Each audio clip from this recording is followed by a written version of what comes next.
Gog और Magog की ओर। Syria में तुर्की की सेना बढ़ने से इजराइल चिंतित। शास्त्री जैसी फिलिप द्वारा प्रस्तुत अध्ययन। तुर्की सीरिया के उत्तरी हिस्से में अपनी सेना बढ़ा रहा है, जिससे इजराइल को खतरा महसूस हो रहा है। विशेषज्ञों का कहना है कि यह कदम पूरे क्षेत्र को अस्थिर कर सकता है, खासकर जब सीरिया पहले से ही युद्ध से टूटा हुआ है। बाइबल की भविष्यवाणी में विश्वास रखने वालों के लिए ये घटनाएं और भी गहरा अर्थ रखती हैं। कुछ लोग मानते हैं कि तुर्की, जिसे बाइबल में मेशेक और तुबल कहा गया है, गोग और मगोग की लड़ाई में अहम भूमिका निभाएगा। एक ऐसा गठबंधन जो अंतिम दिनों में इजराइल पर हमला करेगा। हालांकि तुर्की और ईरान एक दूसरे के दुश्मन हैं, लेकिन इजराइल के खिलाफ उनकी साझा नफरत उन्हें साथ ला सकती है। अगर तुर्की की सेना सीरिया में मजबूत हो जाती है, तो यह इजराइल के लिए उत्तर में एक बड़ा खतरा बन सकता है।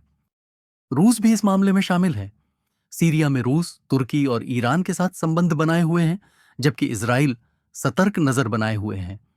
तुर्की के कदमों से नेटो में भी तनाव बढ़ रहा है, क्योंकि तुर्की के राष्ट्रपति एर्दोगान इजराइल और पश्चिम के खिलाफ नीतियां अपना रहे हैं।